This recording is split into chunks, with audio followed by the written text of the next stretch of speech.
Welcome to Decades of Horror, the 1980s. Just show me. Nothing much scares me. Really, nothing shocks me.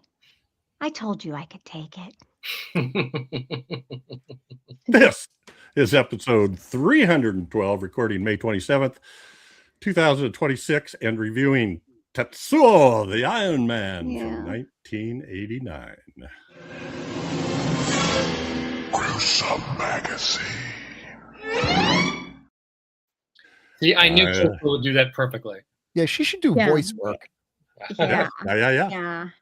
I am your host, Jeff Moore. This podcast is about horror films released between 1980 and 1989. Each episode, my co-hosts, Bill Mulligan, Crystal Cleveland, and Chad Hunt, and I will tackle another classic or not so classic film from this radical, gory, influential, and gruesome decade. Chad is not here tonight, but joining us is Gregory Crosby, who's been off for like 10 months. What?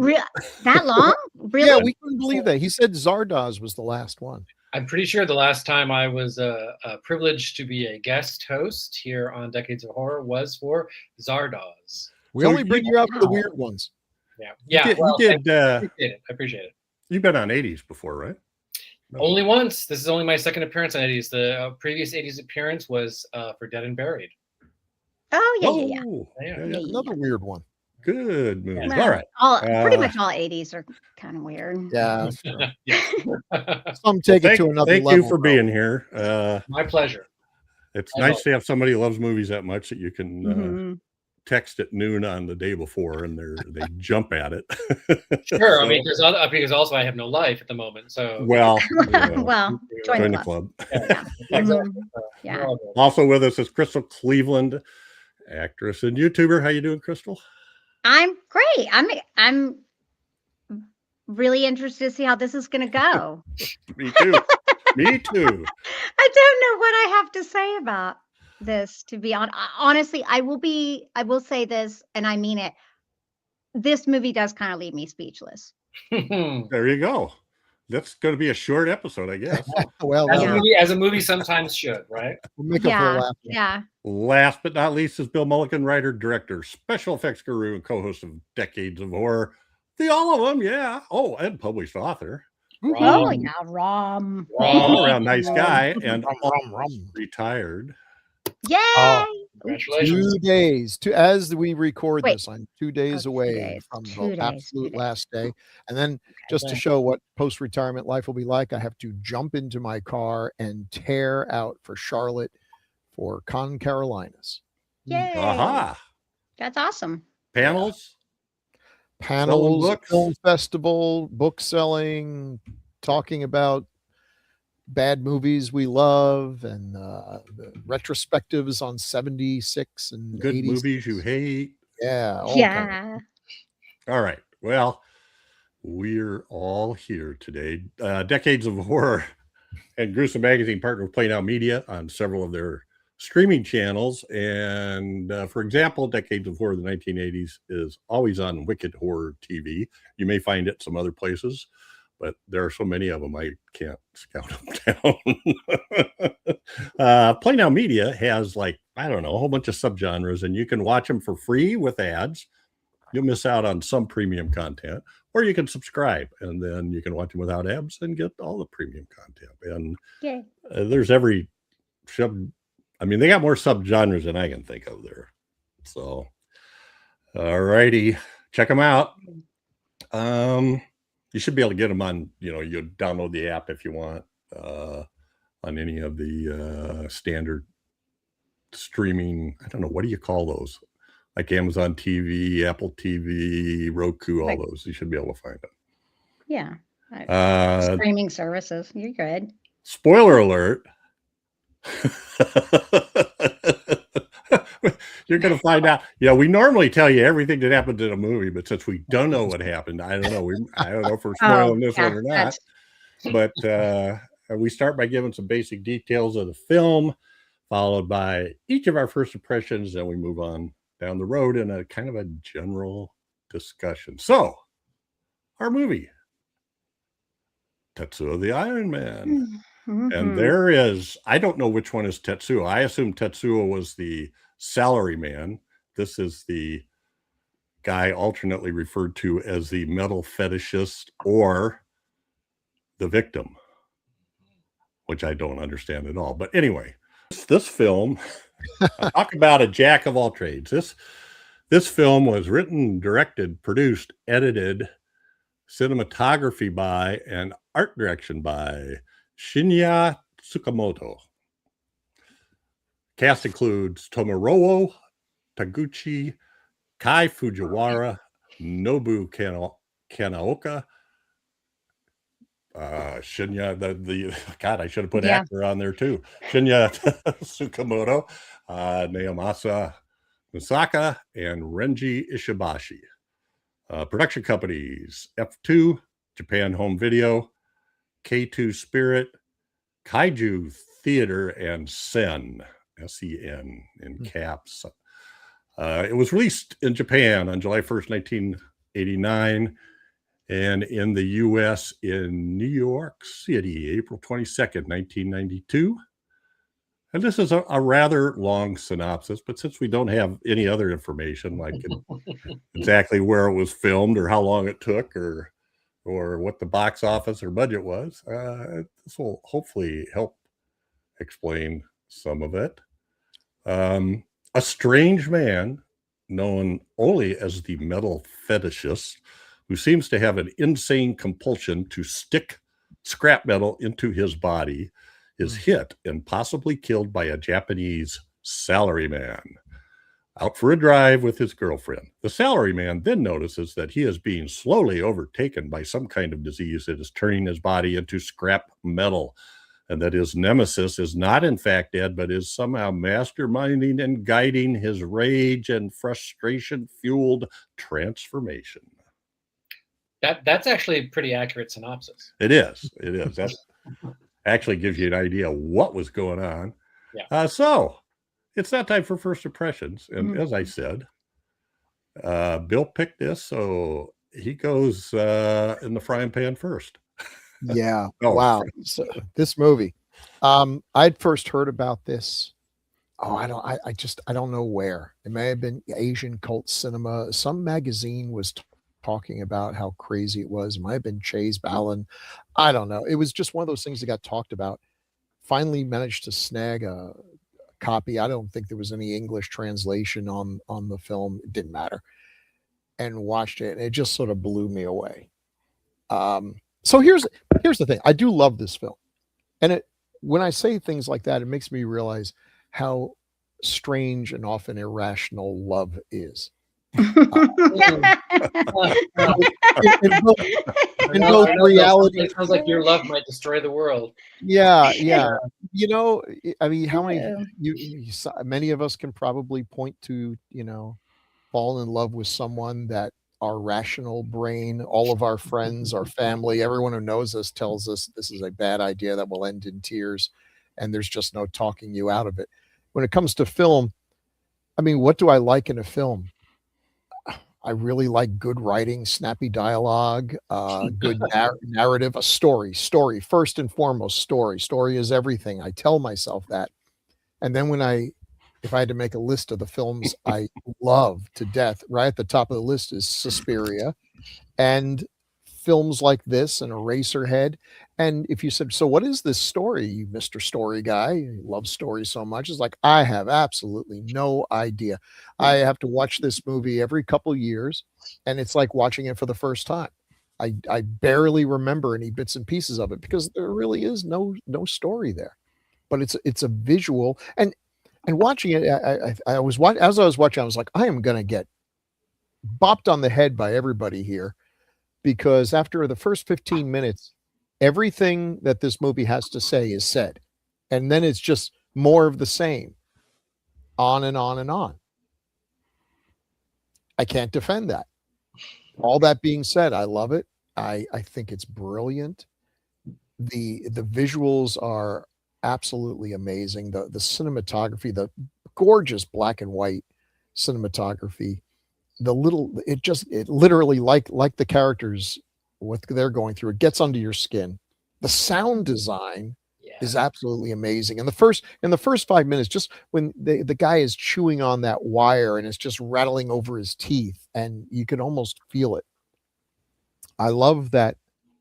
It's not my favorite kind of music, but I love the weird industrial. I don't know what exactly genre the music in this falls under, but kind of, if you like Metal Machine music, yeah, this is for you. It's really good. It's just it's an art film. It is an art film. Go into it understanding it's an art film.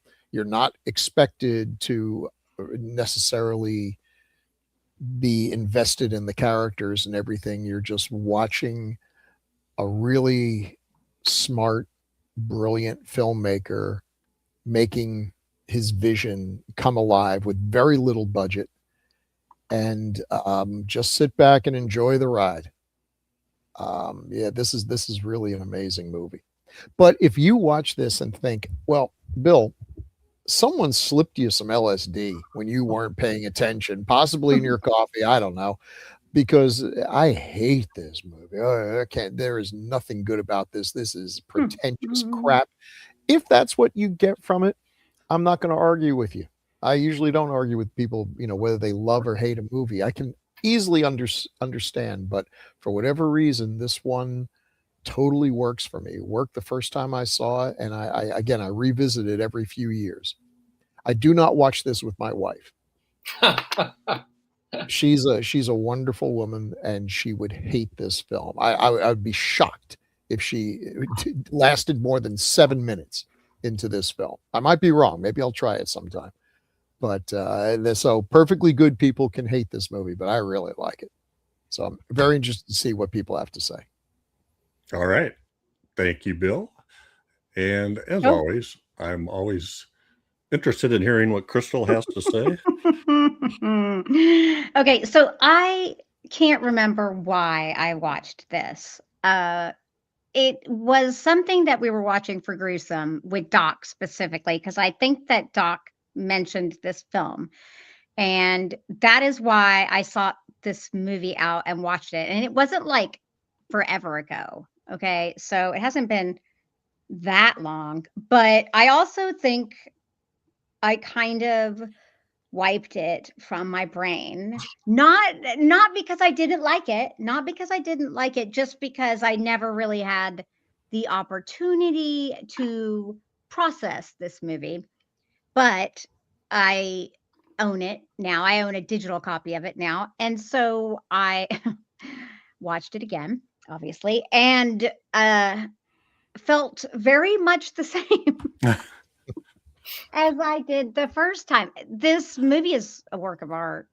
That's just the facts. Like, this movie it's the cinematography and the visuals are just so visceral and striking, and they really are just something to behold. Like, I look at so many of these shots and I am like, I mean, I would have that as a picture on my wall, and that and this, and it's just, and the movement and the edits and the way the camera is like kinetic in its movement is just honestly really before its time, I guess. I mean, maybe it was for its. I don't remember seeing anything quite like this. Like, this is very inspirational to me, because I'm like, it looks easy, but I guarantee you it was really hard to pull off. It takes a special eye, I think, to come up with something like this. Now, the story is, I don't know. I mean, obviously we get that he's becoming this metal man, and I mean, he's got a metal, appendage or two. And I mean, the opening scene is so, it catches your eye so much, because even though it's like black and white and it's not, you don't really see anything, but when he's cutting his skin open, I feel it. Yeah. That's the thing about this movie. The cinematography doesn't lend itself to what you would normally think you would see in a movie, that you would feel these things. And that's wild. Generally, you would think that you need something very graphic to be able to feel this, but but it's not that graphic. But it is weird, and it is body horror and stuff. But I don't know. It's very. It's hard for me to put this film into words. Really, truly, I love it. I think it's phenomenal. I think that it is kind of one of those things, though, that I don't know that I'm ever going to really understand it. I don't know that it's meant to be understood. But I do think it's something that I should just watch every once in a while because there's something about it. There is something about it. And that is what good art does. It makes you think about it later on, and it sticks with you. And I think this movie does, even though I don't have a particular message that goes with it, like with most art. I just know that I like the images and I like the way it's shot and I like the movement. I don't know, y'all. I don't know. Okay. I can't, yeah, I don't know. I liked it. Yeah. Does that make any sense? Yes. That probably made as much sense as this That's the appropriate response to great art. I think so. Yeah, it's like wild. Yeah. Thanks, Crystal. All right. So, Gregory, it's good Yeah. to see you, buddy. What do you think? What's your impression of this? Well, the first time I saw this was in the early 90s when late one night a friend of mine popped in the newly released VHS of this film. And as was the case often when you pop in a video late at night back in the day, we fell asleep about 15 minutes in. And then I spent the next 30 years, whenever someone mentioned Tetsuo, thinking, right, Tetsuo, I need to see the rest of that someday. 30 years later, the Museum of the Moving Image in Queens programmed this. And so I went and saw it on the big screen, as they say. Not the big screen. The Museum of the Moving Image has one of the biggest screens in New York City. This was in the side theater. Nonetheless, that was just a couple years ago. I finally saw Tetsuo-The Iron Man. And I concur with everything everybody said so far. It's a brilliant, brilliant film. Does the story make any sense? I'm gonna make some attempts during this episode to sort of explain some things that occurred to me. I just watched it again a couple hours ago. Not really. In fact, if you look up the Wikipedia entry for this, in the plot section, it says, note, Tetsuo the Iron Man does not have a conventional narrative. So right there, they're putting you on notice. And it reminds me of a conversation I was having with a friend a few days ago about David Cronenberg. And we were talking about The Shrouds, Cronenberg's most recent thing. And he was he was sort of talking about the elements. And I said, you have to understand with Cronenberg, it's often the ideas and the images that are important and not the narrative satisfaction. You do not go into a Cronenberg film expecting a brilliantly constructed story. I mean, you might get one, but that's not why Cronenberg is making that film.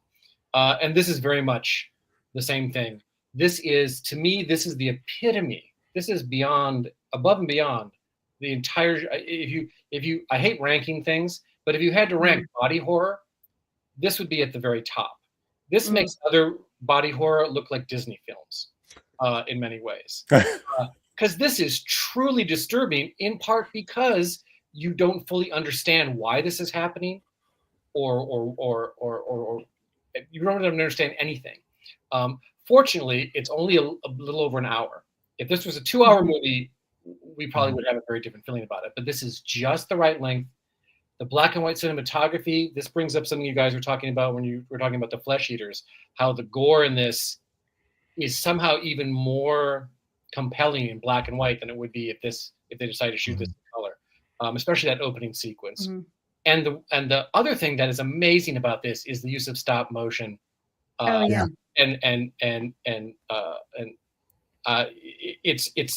It's like that old the Wizard of Time and Space. Remember that? Yes. Bill?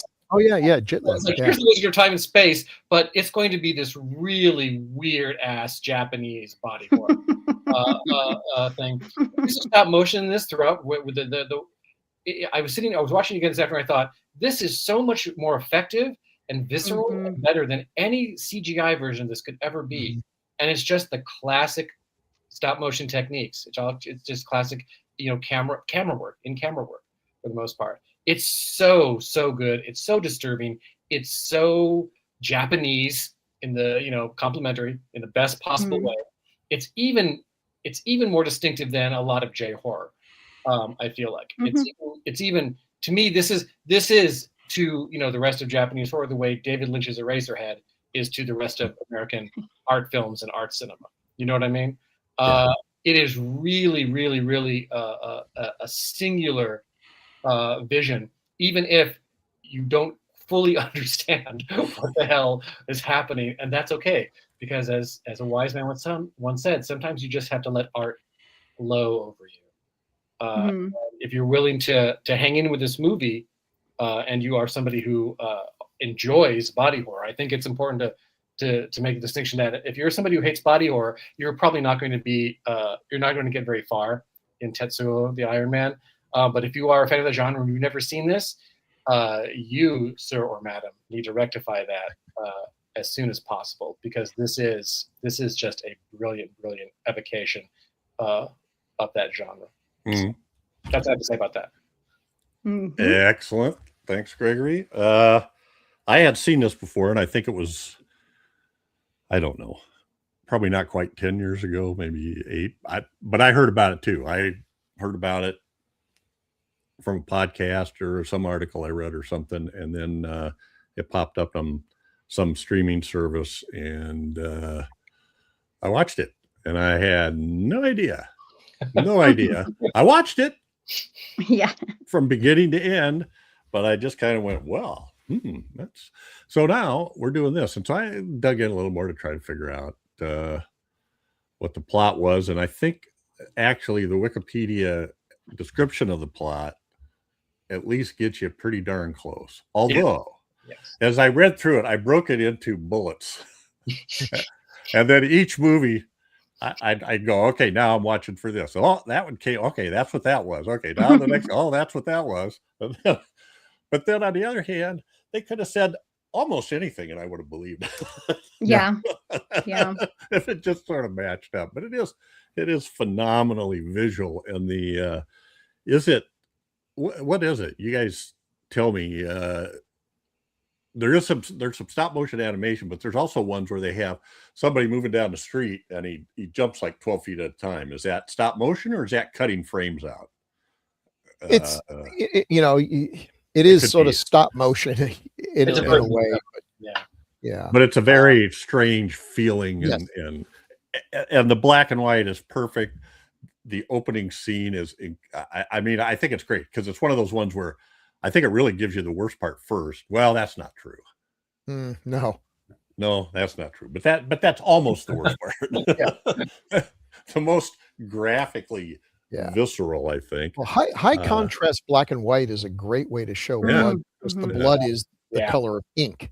And it's well, he basically slices his thigh, right? Anyway, I liked it a lot more, and I liked it so much, and so this is me, right? So I bought the box set from Arrow, which I think has 8 films and 2 shorts. Oh wow. There's 10 things listed on it, but there's 4 discs with 2 films listed. But anyway, and it should note that the sequels to this are not, they're not really related to this film. Yeah, so I watched. I did watch Tetsuo 2. Yeah, and it's easier to understand. Yeah, but it's very similar, but more in instead of just these 3 characters, it's like a huge cast of people in the background, and there's all these bald guys wearing shorts that that are attacking people. Anyway, never mind. So I watched a couple of them. Now I bought it for the commentary, but the commentary talked mostly about the director, which was very interesting, but I was trying to find out, what the plot was. And he kind of assumed you knew what the plot was, I guess, who did it. But there's some interesting stuff. This is a movie that benefits from multiple viewings, because there's things, I understand the plot, what happens in this much better this time than I did years ago when I finally saw it. I didn't even get I got the 2 women confused and both men confused the first time I watched it. I didn't know what the hell was going on. But I'm not great with faces on my best day, Oh, but when yeah. you're being taken over by metal, it doesn't Yeah. make it any easier. The one with the big long thing coming out of her ear, that was Yeah. which is the way you describe it. Anyway, I it's fun and it's out there. It's available to see. It seemed like I had a couple of questions here I wanted to ask you guys. So, in everything you read about, they have to make a big point of identifying a salary man, which in Japan is a guy who works for salary and is usually overworked to the maximum. Yep. And is expected to have all loyalty to the company. Yep. Etc. So the petite bourgeoisie of Japan, Japanese society, especially in the 20th century. And then the other guy, the metal fetishist, was like, I don't know, mechanic or something. He had like a giant building just full of junk, it seemed like. I know there was somewhere to go. If that was even his building, you know. Yeah. You know, they just seem to be chasing each other through the streets and wind up in that. Well, that's true. That's true. So there's not very many. There wasn't any like taglines on it. I mean, there's a ton of posters out there, which we will show, but there really aren't any taglines. So one thing I found were like review quotes that were things like brilliantly conceived, hyperkinetic, gorgeously deranged cinema, astonishing. That's all I say. All those things are probably true. It's definitely hyperkinetic. But and it the way it's done. I'm just thinking about the cameras they had to use during that time. I'm very curious as to what techniques they used because some of it just looked so awesome. Awesome. And we don't know the budget for this, but we can probably surmise that this was a low budget. Yeah. I would. The fact they do a lot of astonishing stuff with what is clearly probably a very low budget. They just took over the lead actress's apartment and pretty much trashed the place and everything. It doesn't sound like they had a whole lot of money to throw around. Yeah. Well, apparently, and I don't have dates, but I saw some information that said shooting went on for 4 months. And then afterwards, he found out he didn't have enough, so he had to go do some cut-in shots. You know, anyway. But apparently it was so grueling and went on for so long, and nobody had any idea what he was doing or something that people started leaving it. Yeah, that would and make sense. By the time he was done, it was really almost only him and Taguchi, I think. Well, I mean, it's pretty crazy. Yeah. Like, I feel like even us, after the fact, still have a hard time figuring out what's going on. Can you imagine being in the middle of that and probably shooting out of order and shooting this? And it's just, well, it feels okay. I'm not a big expert on any of this stuff, but it feels to me kind of like an anime. Yeah, for sure. To me too. Absolutely. Anime, and someplace I saw in a write-up on it, they brought out how Japanese filming was changing so much, and Akira had just come out, and all this stuff was all kind of tied together to break out of that. I mean, there's a scene where he's it's somewhere toward the beginning, and it and you see it a lot now, and I hate it, the people using it now, but I love it here, where it's like his head kind of stays in the middle, but it's all moving around, and that feels definitely like an anime to me. You know, it actually, or if you want to say manga, it feels like a manga little piece come to life. It's really cool. Yeah, this is if you have any kind of appreciation or knowledge of like Japanese anime and manga, especially the weirder and stranger stuff, this does not quite feel like it comes from another planet. This just feels like it was really an application of a lot of that aesthetic. But if you have no experience of that and you're just like, oh, hey, TETSUO-THE IRON MAN, let's watch this, you, my friend, are in for a ride. Yep. Yeah, I hate to say it, my 15-year-old granddaughter loves anime, but I'm not telling her yet to watch this. Her parents probably would, but I'm not telling her. Do you want me to take a stab at the plot? Because there's things that have occurred to me now watching it just an hour ago. So the fetishist, which I think is a better name than the victim, although that is an important plot point. He wants to put metal inside of his body. Yeah. He's obsessed with bodies. That's why he has all those cutouts of all those runners, right? In the beginning of the film, you see all those cutouts that he's pasted around his weird little thing of of athletes, right? He puts an iron rod into his leg. He then opens it up and finds, as you'd expect, it to be in the grossest scene in the movie, crawling and infected. He's then runs screaming into the street where he is struck by the salaryman and his girlfriend. We don't realize it's but it's a hit and run. Right. We later find out that not only is it a hit and run, but they just tried to dump his body somewhere. And then weirdly, because of course he's not the only fetishist, they appear to have sex after they dump his body, because at one point turns and is like, he's watching us, right? So this somehow sparks the psychic connection between the salaryman and the fetishist. Now, how does the fetishist begin to mutate into a metallic being or the salaryman? Don't ask questions. Shut up. Wait, he says something. In the horror movie tradition, don't ask how this thing is happening. But right? But he did say, like, you can't. I feel like he got another piece of metal in him. Maybe it's from the car. No, it is. He did say, yeah. But again, because he said you can't remove it. It's it's like the supernatural. Just roll with it, right? Yeah. There's this. Well, and how did at first I was trying to think, that little wire sticking out of the salaryman's cheek. I thought, well, maybe that was a piece of debris from the accident or something, but they really don't. There's no explanation. Really seem like that. Well, I think what it is there's now this weird supernatural psychic connection, and that's why the metal begins to appear in the salaryman's face. That's why it begins to appear around the salaryman, which is what happens with the woman in the subway when she looks down and sees. And there's all those little intercuts of the mind of the fetishist inside of that is going to, it's like and you think, oh, this is going to be like a contagion, like an infection sort of movie, right? When she and then becomes also, infected with metallic. But she disappears, and we just sort of get the psychic connection between the salaryman and the fetishist. And then, of course, we get with the whole weird thing with the girlfriend, which becomes less weird later in the movie when we see it was already a sexual. There's already a kink here happening. So her weirdness with what was happening is now more understandable in terms of that and everything. He then develops, as one does when one turns into metal, a drill bit penis. And eventually winds up killing, comes back to life, the girlfriend.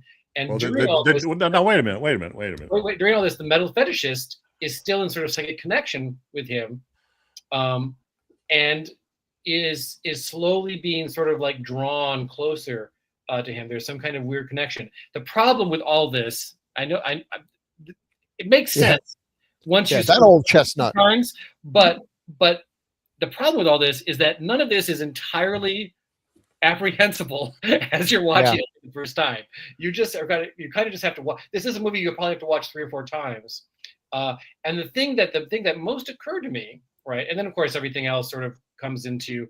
He begins to sort of like, threaten the salaryman. He's initially angry at the salaryman because the salaryman hit him with his car and then left his body somewhere in the woods to die, which he didn't. Right. And then he realizes that, oh no, the salaryman, we have this connection. You're trained in metal too. I love you. And you get the whole ending of where it becomes a weird love story at the end. And they suddenly sort of meld together and decide to mutate the world. But here's the thing that's really most interesting to me on this watch. The tramp who starts beating him later in the film. Yeah. What the hell? That he's listed in the credits as the tramp, right? Yep. What the hell is this, right? And then he sort of runs away and whatever. The tramp is beating him with the exact same kind of steel pipe that he puts into his leg at the beginning of the movie. And the one thing that the tramp says to him is he calls him Sonny. Now, at the risk of slipping into a Freudian professor hat,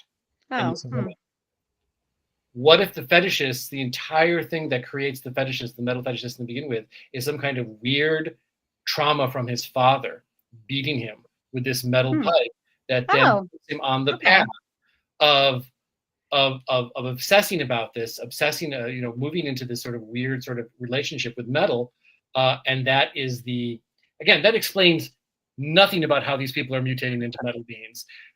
Forget that. It's a horror movie. It's a science fiction film. Just let it go. But that would explain where the fetishist sort of comes from.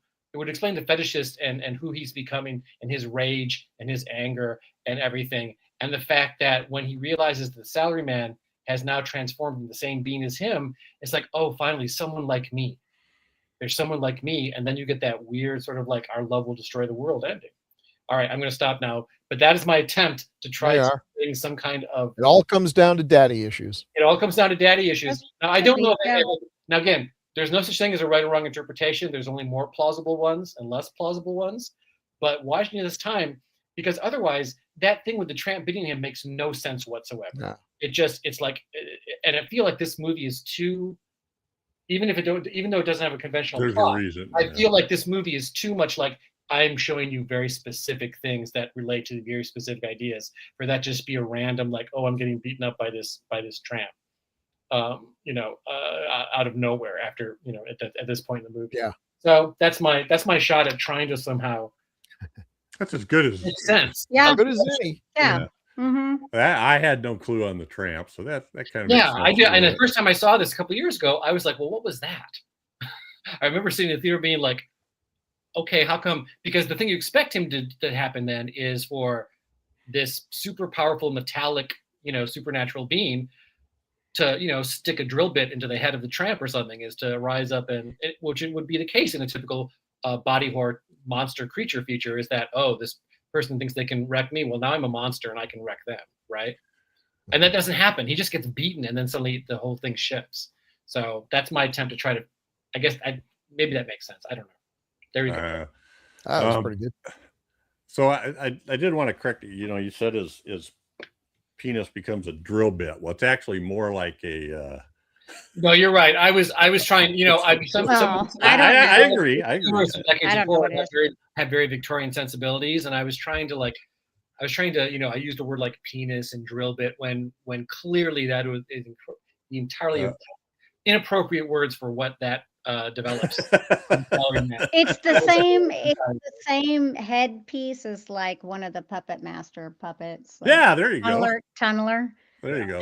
Yeah, it's like, is it not a drill bit? Basically the device in not on his neck. It's not a drill bit. A drill bit is like it's more the same shape all the way down. This is more he like just bends over and runs into you with his head down. It's the machine, and that's at the Earth's core. That's what they use to tunnel. Yeah, I guess. Yeah. A tunneler? Yeah.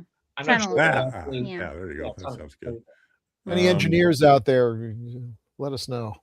Yeah. If this ever comes up in conversation with my mom, I want to be able to describe it. So did the metal fetishist, the woman on the train, she looks down and there's it's like parts of the metal fetishist or something, or him or something on the floor, right? Is that sort of a telekinetic thing or hallucination? I mean, it must be. We don't know. Unless it is in fact a hallucination, but I feel like that's actually a really great sequence early in the film. And at that point, you feel like you're watching maybe not a traditional horror movie, but you feel like you know where you're at. Oh, this is some kind of weird contagion thing. People who touch this are also going to start turning to metal. And she's pursuing him and chasing him through all that. And then it goes, of course, in a completely different direction than that. So I'm not sure. Again, that's the thing. Who knows? That could come down to just as I've got a great idea for a sequence. So I'm going to lay this over you guys again, but so Tsukamoto plays the fetishist. Yes. And that is him. Well, I should go to the posters. Oh, yeah, let's do the posters first. We'll get into the cast here. That's a great. I love that one, and that pose right there is very manga. Yeah, it's cool. I love it. This movie, in its own weird way, before the genre took over Hollywood, is kind of a superhero movie. We've got a regular guy bitten by a radioactive spider or whatever and starts transforming, but he has a nemesis. and then it's just one big fight scene, one endless long fight scene. Right. And then at the end of the movie, Spider-Man, melds with Dr. Octopus. Exactly, and it's like, oh, everyone the knows world is in big trouble. Yep. They do indeed. So I like that one. I like the pose, etc. Then we have. I love that too. Yeah. The use of eyes. These are some of the better posters that we've seen. Oh, his eyes. The eyes in this film are crazy. Yeah. Because sometimes there's just like metal all over them, but then you see their eye and their eyes bugging out and looking. The eyes down. and the teeth. Yeah. Occasionally you see like a flash of teeth, and that's real in the inky darkness. It's like yikes. Yeah, the actor who plays the salaryman has particularly distinctive teeth. And this is, I think, from this Blu-ray from. It's very similar. I don't have the actual cover here, but you can see the cover of it. If I could move it, yeah. Mm-hmm. It kind of follows that a very nice Lovecraftian look. Yeah, absolutely. Okay, with that great eye hovering. Mm-hmm. Right.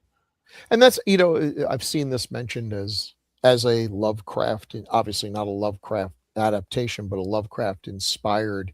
And there's a lot of arguing about what makes a movie a Lovecraftian movie and everything. But the vibe I always get that makes me think of H.P. Lovecraft with this is just that the universe is much bigger, darker, and more unknowable than we have any inkling of. It's not like the great quote. It's not only, more stranger than we know, but stranger than we can know, that we, limited by our very limited senses, cannot perceive everything that's out there because it's operating on things that simply don't exist to us. If you can't see it, hear it, taste it, smell, touch it, it doesn't exist. And so you don't need to know why it's happening. It's just horrifying enough to know that it can happen. I go back to the unspeakable, indescribable stuff, and that's when you get in that range, I'm going Lovecraftian. Which may be what the universe actually is, because like the whole thing about dark matter, like for years I was like, what is dark matter? And it's like, well, see, there's more gravity than there should be for all the matter, so there must be something out there that we can't perceive, and it's responsible for all the gravity. I'm like, that's it. It's literally this is how we're going to round off the numbers. There's something out there that we don't know, but it's responsible for screwing up things we can measure. It's the old ones just sort of lying around on the couch, not moving. Yeah. A lot of gravity. I also want to say I appreciate how this film could easily have made a statement about modernity and industrialization and the artifice of contemporary life, and it doesn't.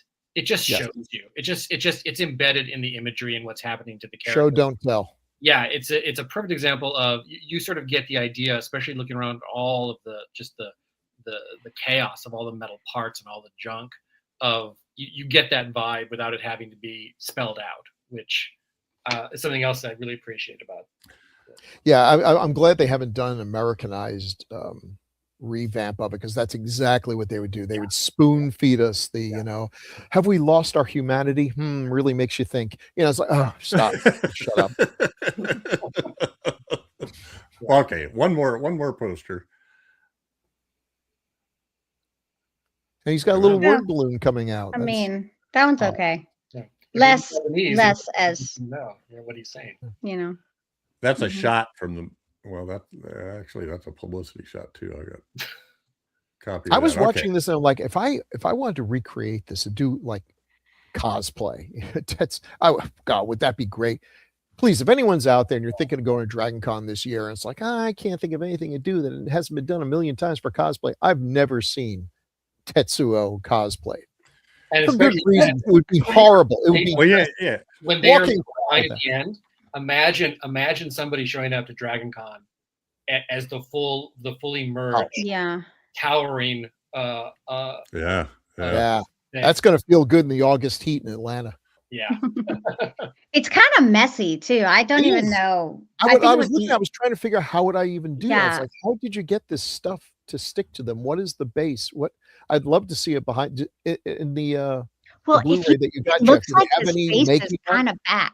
I No. wonder if he's kind of holding it up with his face. Do you see how Is it's kind this of? so? Is I'm this not kidding. the total? Yeah. Is that the combination? Yeah, there, that's the or- combo. Yeah.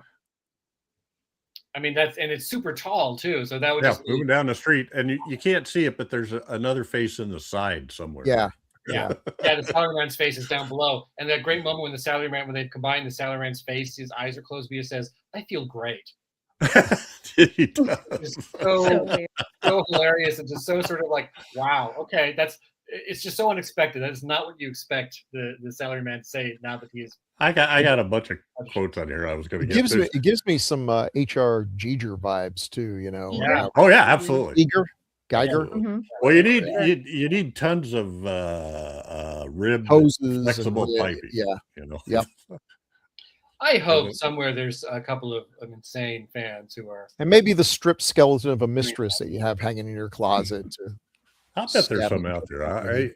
There was a quote. So there's another one of these scenes. There's some sort of memory scenes that they end up showing, like just a TV screen pops up out of nowhere. Right. Well, that would just. And then you're seeing when he went to the doctor after the accident, and then the doctor goes, "What the frack is this?" Yeah. This is unbelievable. You're still alive. It's great. How did you make it here? So when the fetishist finally confronts the Salaryman, how he shoves the TV onto his head, and that's when the Salaryman is able to sort of see the memories of the accident. Okay. Which I thought was, again, it's just a nice little subtle touch. The doctor, and it's so stretched out that he goes on and says, "See, how did you make it here? There's a piece of metal stuck in your brain. I can't believe you're still alive." Although it's all stretched out, and he just is like, "I can't believe you're still alive." There's no real emotion to it. Yeah, the acting in this movie is insane. Okay, all across the board. Yeah. The girlfriend is amazing in this. Yeah. Well, at some point they wake her up.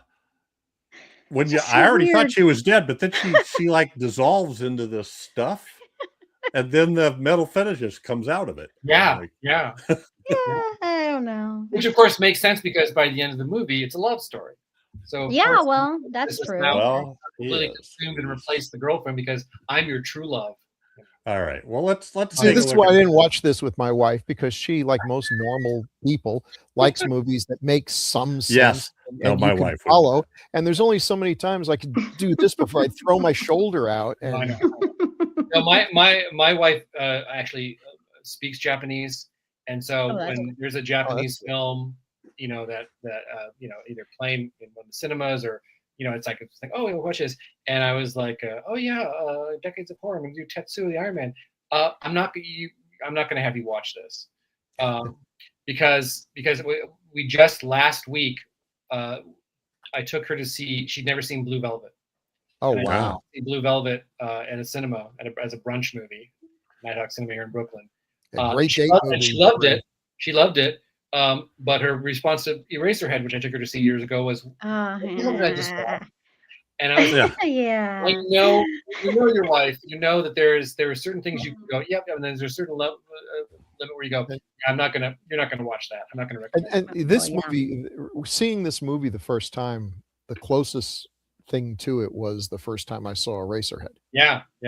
Was at college, and I was talked into going to see by a young woman, and yeah.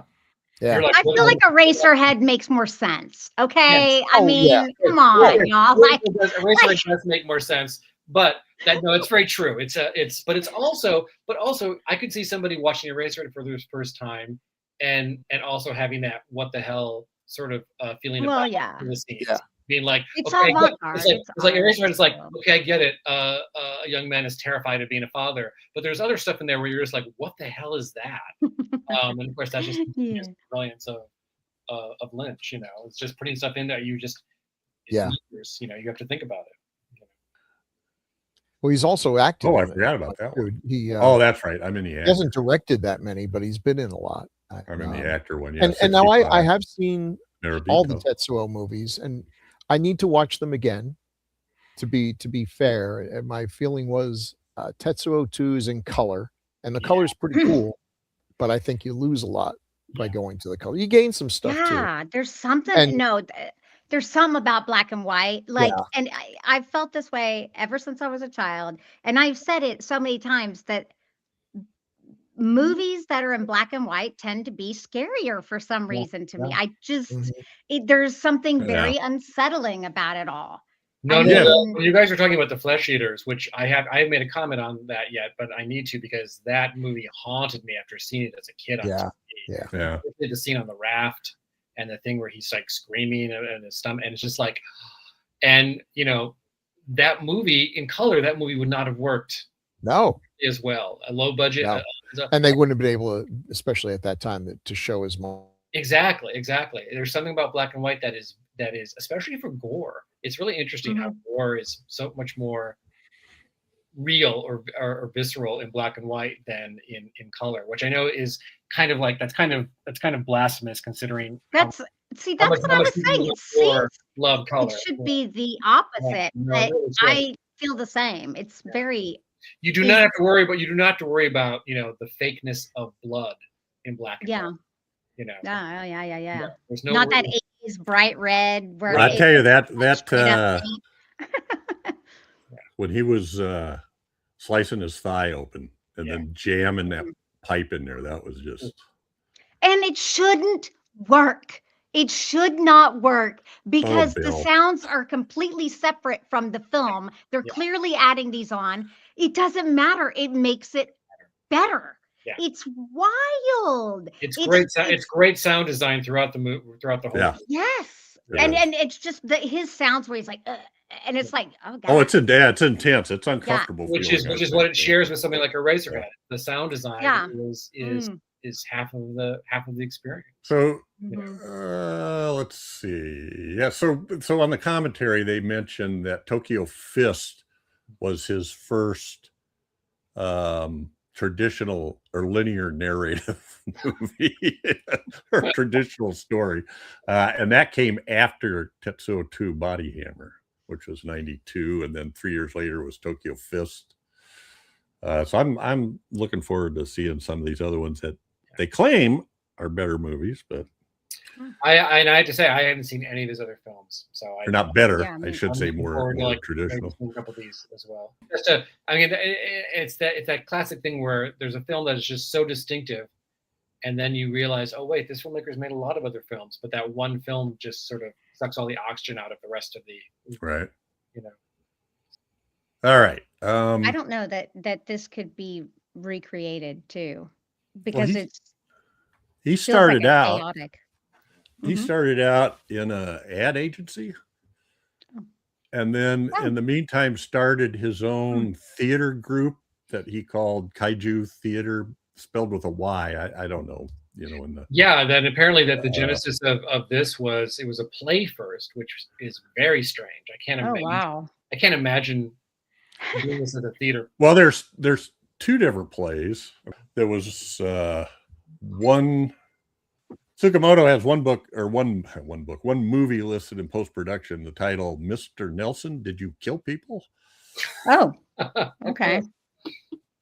I like it. So anyway, well, there was a couple things I wanted to mention, and I was going to look these up because the things that he had this thing. Okay, so the short, well, there's two that this was based on, I think. The Adventure of Denshu Kozo, which is in this Blu-ray set. It's like 45 minutes. I haven't seen it yet, but it's obviously less professional. But he had another one that was like, they have these weird titles. I got to find my right tab here. When the movie opens, there's an English translation that says regular size monster series. Okay. And that's what he called that's what the Kaiju theater thing was. Oh, I get it. So Kaiju is regular. It was human sized Kaiju, I guess. And there was another one called and it must be in a foreign language here, because it was something like I thought regular size monsters. Regular size monsters pursue the phantom, or something like that. I thought regular size monsters are called the yokai. That must be a more specialized form. No idea. Yeah, I thought kaiju were all big. Yeah, I thought. Well, and he's got that Y in there, and I don't know if that means anything. Maybe it's a feminine thing. They did mention something about she monster. If my wife were here, I could ask her, but unfortunately, she's not. So he also said he was influenced by Cronenberg and Blade Runner. Oh yeah, I could see both of those actually. Yeah. Mm-hmm. Yeah. They kind of called this was kind of fell into a cyberpunk genre, I guess, even though. Yeah, it feels like it. I mean, it definitely has. Yeah. Mm-hmm. And yet, I mean, it feels like it. I know it relates to cyberpunk, and there's a sort of sci-fi element to it, but. I just anyway, well, we were talking about how the shorts that he made, and the idea, Bill, of in the beginning of the movie, it said regular size monster series, as opposed to giant kaiju. And I was I thought regular size monsters were yokai, but yokai probably is a very distinct. Well, he said this. They started off with this sort of a domed tent they put out. It kind of looked like in the middle of nowhere, and that's where they did the plays. And then it gradually got bigger, and that's where the kaiju theater came from. It was sort of dressed up to look like a kaiju on the mountain, or peering up over the mountain. I don't know. See, this sounds like this is one of those things where it's like we only really know this filmmaker from a handful of films, but there's probably a whole fantastic backstory of where this director came from, and what he did before this, and what he's been doing since. Yeah. That you just have to do that deep dive to sort of discover, which is great. I love that. I don't know about you. I love stumbling upon somebody who I should have known about, but I don't. And then this happens with music a lot. And then you sort of look into it, and it's like, oh, this person's been around for 30 years, and they've done all this stuff. And now and instead of feeling like a dope because you didn't know about it, you feel like, discovery. There's all this stuff I get to dive into. All this cool stuff to go into. I was just going to say the thing with the Tetsuo movies, with each film, he has obviously much more budget to work with. He's not just a bunch of folks showing up in his girlfriend's apartment and shooting what they can. But something's lost. It's kind of like when the punk rock vibe that I get from this film. It's hard to keep that when you're not struggling. When you're, it's the first one is far more frantic. Yes. Yeah. Anyway, you're literally throwing things against the wall, and it's like when you take the Ramones and you have Phil Spector produce them. It's still the Ramones. It's still cool. There's good music and everything, but something's lost from that raw lo-fi vibe. But they're definitely worth watching. Are the sequels longer? Are they like regular full-length features? I think they are regular, and there's more of a story. Yeah. There's an actual synopsis you could do. Tetsuo 2 is like an hour and 25 minutes. I think. Okay. Hour and 20 minutes. Because again, like I said earlier in the episode, if it was 2 hours of this, that would be too much. That'd be too much. It would be exhausting. But a little over an hour, this is just right to really just completely. I remember watching Tetsuo 2 and thinking, this is bigger and there's more. The world is bigger, and I kind of wonder if the original plan was to have an ending that was a bit more apocalyptic, with seeing the virus or whatever it is spreading to more than just these two people. But by that point, literally no one was showing up for the shoots except for right. I know, and I love how we're going to mutate the whole world into metal, and they're just racing through empty streets. There's like nobody around. They're just like, right. This is going to be easy. Well, it's interesting how, because so we also have so she plays Kei Fujiwara plays the girlfriend. Yes. Yeah. Or woman. Nice shot selection. Now she's listed as she is also I know I just saw her name, costume designer, second unit or assistant director. I think that's it for her. She's an interesting artist. I remember reading an interview with her when the one film that I know of hers that came out is this one on the bottom, Organ, which I haven't seen, but people who saw it said, yeah, if you thought Tetsuo was messed up, watch Organ, because it's like she's trying to outdo it. And I guess and she's the writer director. Yeah, I believe they were in a relationship, and it must have been something, because she let them trash her apartment, literally, drilling holes through the wall and everything. Yeah, that makes and sense. It did not survive the film. That by the time it was over, I remember reading an interview with her, and there was clearly some bitterness. I would imagine. I mean, yeah.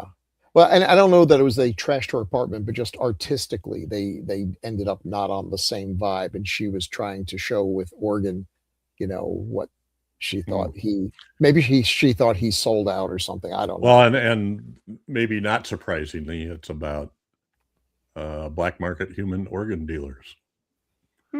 Yeah. But she's definitely a striking presence, boy. Yeah, she's excellent. Now this guy, this is the salary man. Yes. Feeling his cheek. Gamera. Wow. He was in some of the new Gamera movies, which, by the way, if anyone out there hasn't seen, we all know Gamera, friend of children. He's really neat. He's full of turtle meat. He was in a series of progressively dumber and dumber, low rent kaiju movies that have a lot of charm, but are undeniably stupid. Great fodder for Mystery Science Theater 3000, which did pretty much all of them. The first one's semi-serious, and very rapidly they become kiddie flicks. And then they brought him back.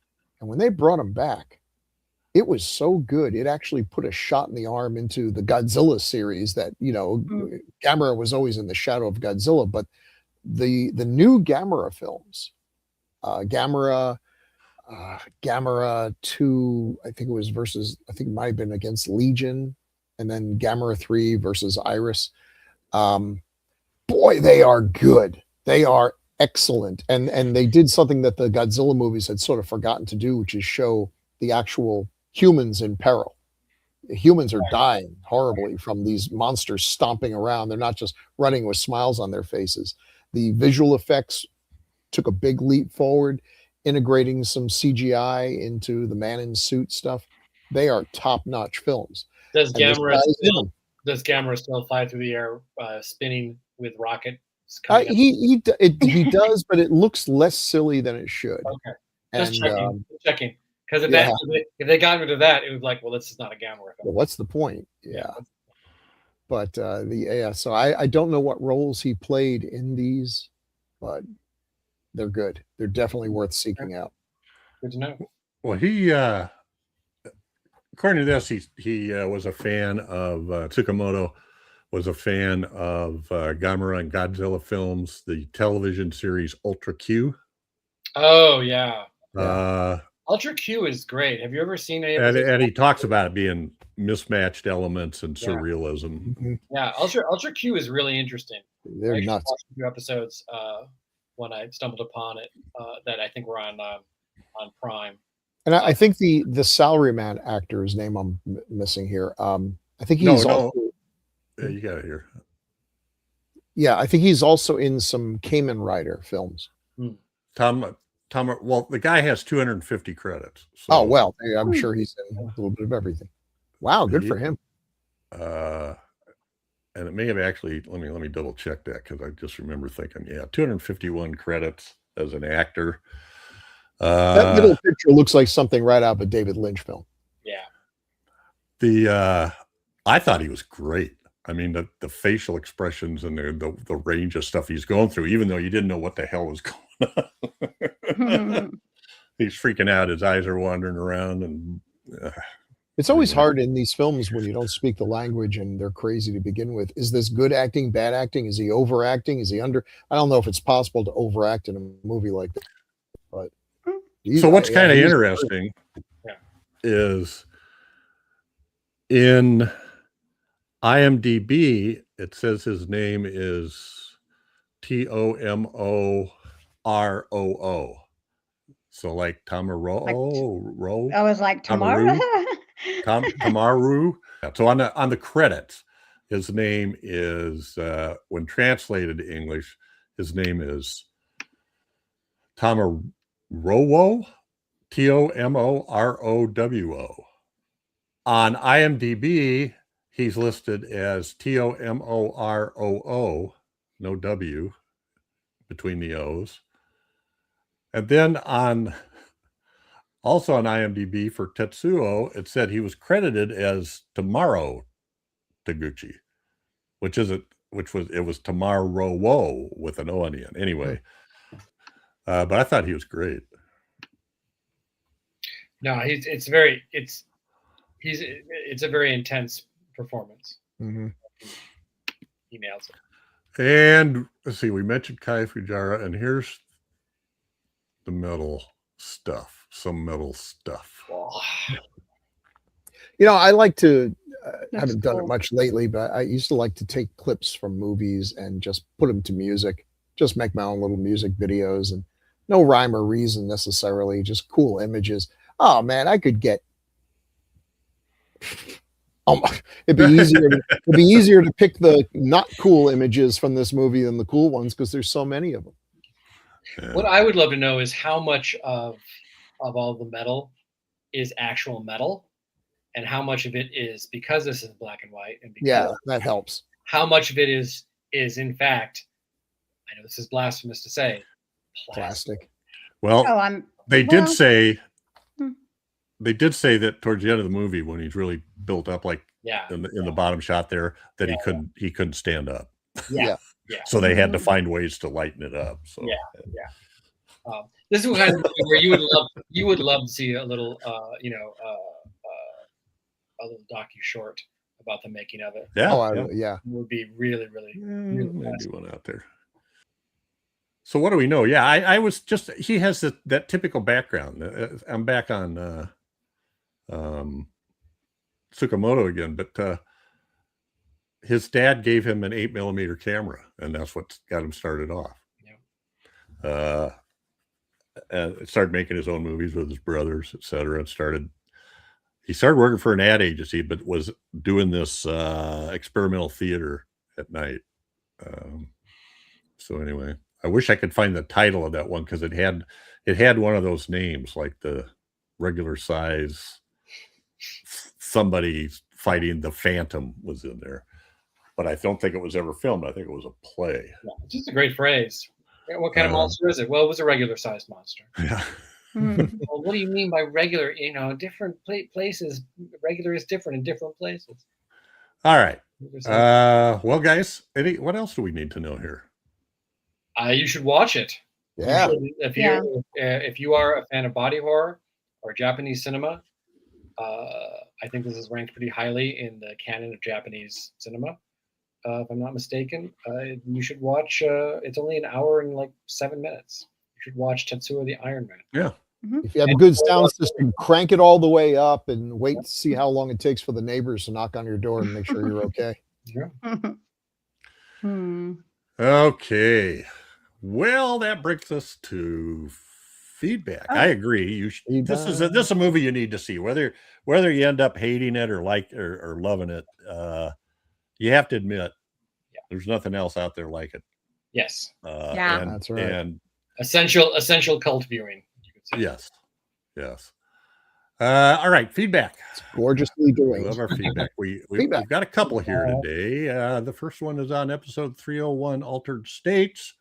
Comment and a little plug, which is okay, from Ernest Dempsey. Blah blah. Let's see. Gregory, would you take that? Sure. Ernest Dempsey says about Altered States, I saw it last year, and it sure is one of the more obscure ones in the genre.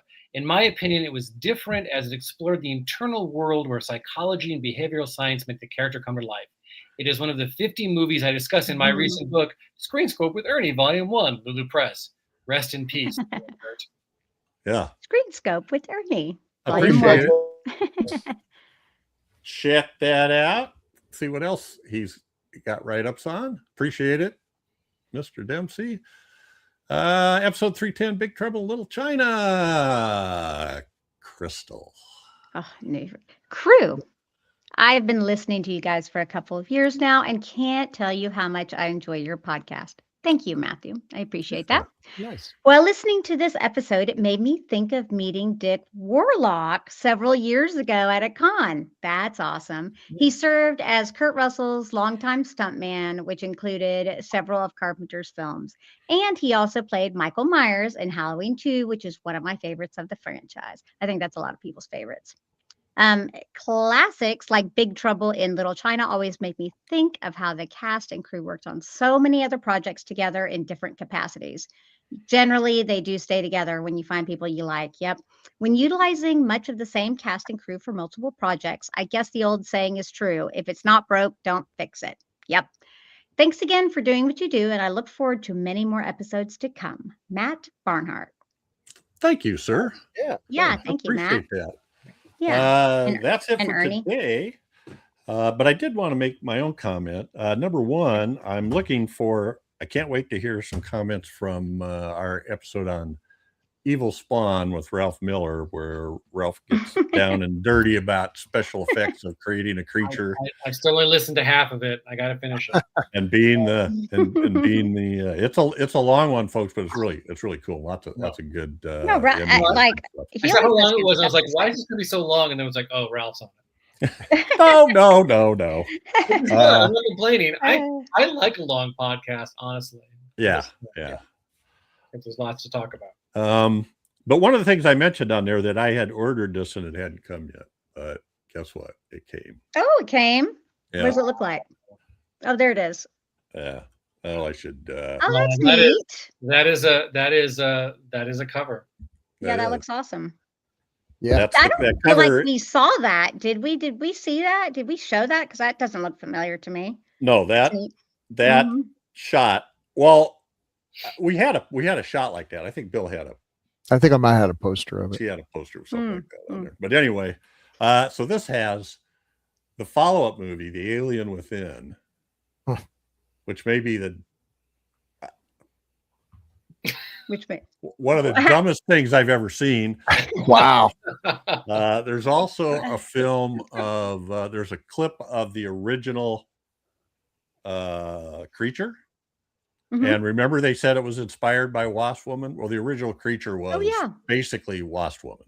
Okay. Only a guy. Okay. They had a head that you put on, and then they wore like a black turtleneck and pants and stuff.